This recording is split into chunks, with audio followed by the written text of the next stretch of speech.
Although our definitions of sexuality are different from when we are children, adolescents, or adults, we are nonetheless sexual creatures throughout our lifespans. And throughout our lifespans, our health, happiness, and safety are dependent upon us understanding sexuality. Understanding sexuality, as understanding anything else that matters, begins with learning words. Today's video is about the first 10 sexual words children must learn for their health, happiness, and safety.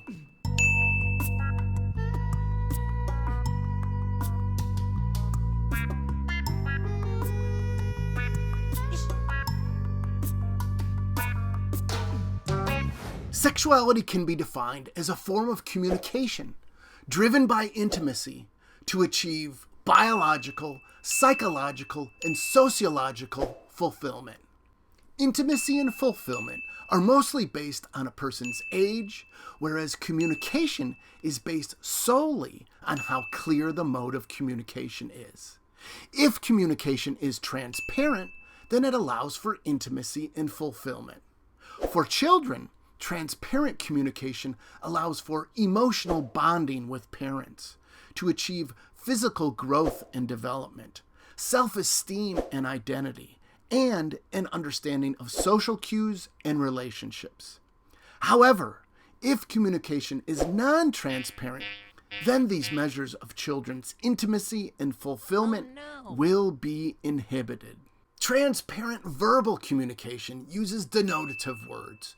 Denotative words are literal and clear and need no context to be understood. For example, when describing the vulva, I use the word vulva. Non-transparent verbal communication uses euphemisms. Euphemisms replace denotative words with words that are symbolic, ambiguous, and needing a context to be understood. For example, when describing the vulva, I use the word cookie. Without a context, you cannot be sure I'm describing the vulva or the vagina or a sugary snack or even a file stored on my computer. Because children less than 12 years of age are in sensorimotor, preoperational, or concrete operational stages of cognitive development, which do not allow for abstract reasoning, children cannot understand the implicit and complex meanings of euphemisms, regardless of having a context.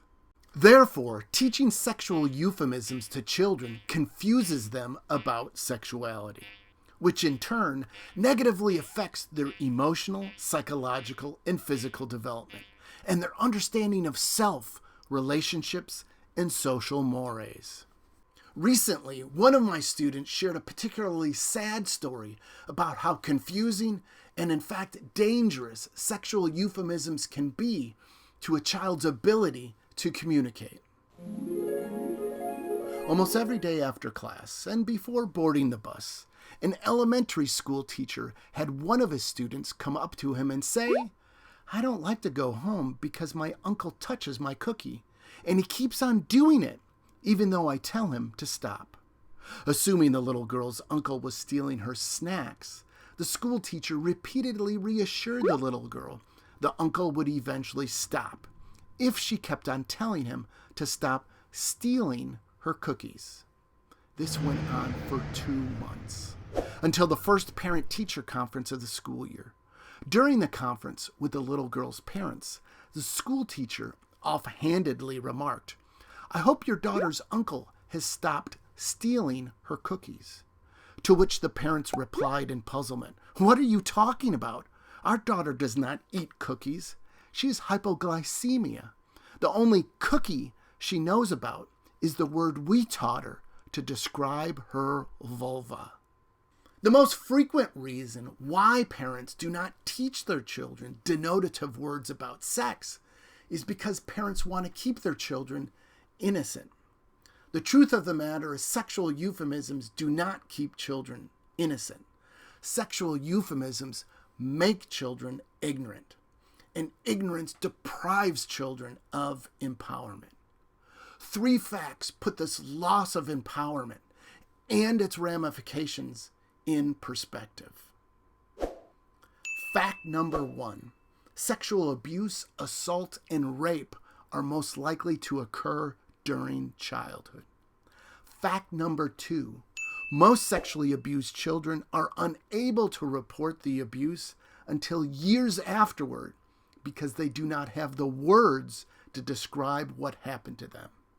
And fact number 3, pedophiles are empowered by sexual euphemisms. There's no debating it. Children are empowered by learning sexual denotative words. This learning allows for psychological, emotional, and physical development, and it allows children to understand themselves, others, and relationships. What is up for debate is what exact age-appropriate sexual denotative words children must learn first. With children's health, happiness, and safety in mind, I argue for the following 10 words. Clitoris, defined as a sensitive part of the vulva, whose primary purpose is for pleasure. Consent, defined as voluntary, conscious, and empathic participation in sex, which can be withdrawn at any time. Consent is the baseline for what is considered normal, acceptable, and healthy sexual behavior. Gender, defined as the psychological and sociological representations of a person's biological sex. Nipples, defined as one of the body's many erogenous zones. They are the small projections within the areolas in which the mammary ducts of female mammals terminate and from which milk can be secreted. Penis, defined as the most prominent external sex organ in males. The penis has 3 main functions: initiating orgasm, transporting semen outside of the body, and transporting urine outside of the body. Sex, defined as one of the methods a person uses to gain pleasure and a means of biological reproduction. Testicles, also called testes, are defined as the glands that produce the hormones testosterone, progesterone, and estrogen, and the testicles produce sperm cells. Uterus, also called womb, is defined as the female's internal sex organ where offspring develop until birth. Vagina, also called birth canal, is defined as a muscular canal that spans from the cervix to the introitus. It acts as a transport mechanism for sperm cells coming in and menstrual fluid and babies going out. Vulva, defined as the female's external sex organs. You're not going to let me off so easy, are you? I know what you're asking. Of all the sexual denotative words we learn over our lifetimes, why must these 10 come first? Fair question. Before I answer it, let me point out one thing about the definitions of these sexual denotative words. The definitions are dense.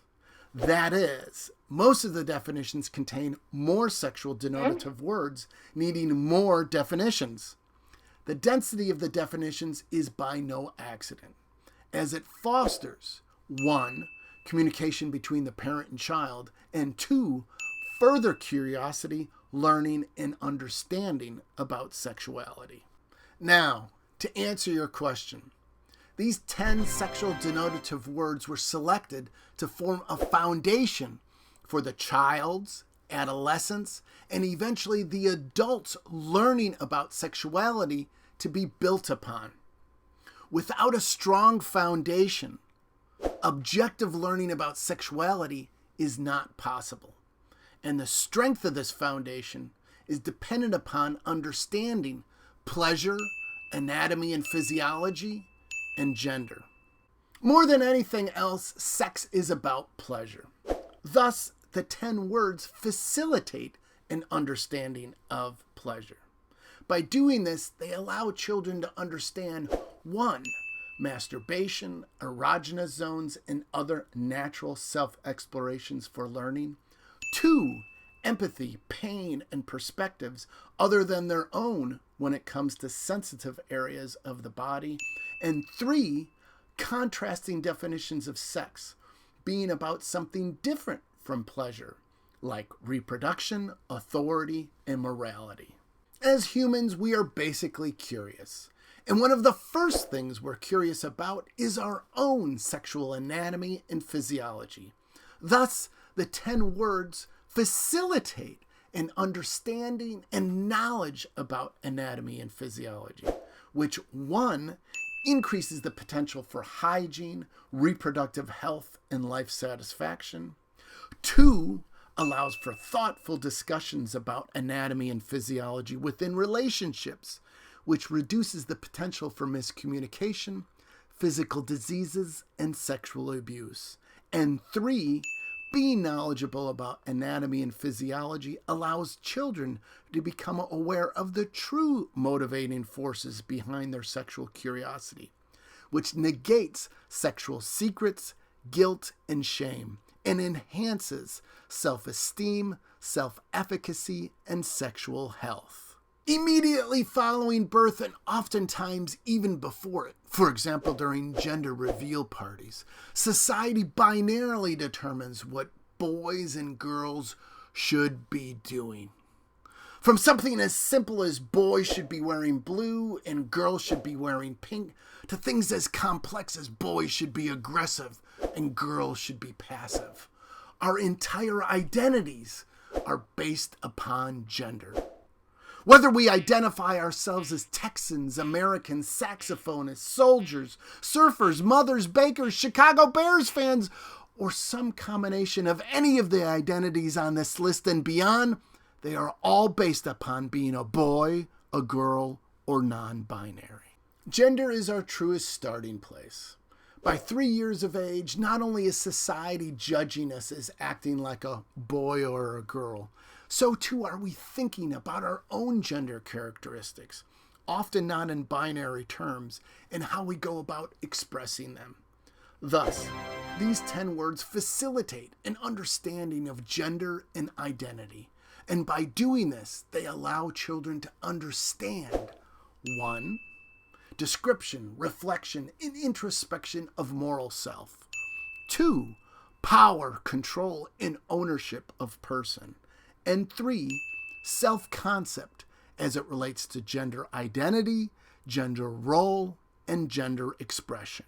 There you have them, the 10 sexual denotative words all children should know, and the reasons why these words allow children to be healthy, happy, and safe. If you disagree with my 10 words, then I look forward to hearing from you. Share your sexual denotative words and the reasons why they should come before the ones on my list. In the meantime, teach your children the words clitoris, consent, gender, nipples, penis, sex, testicles, uterus, vagina, and vulva.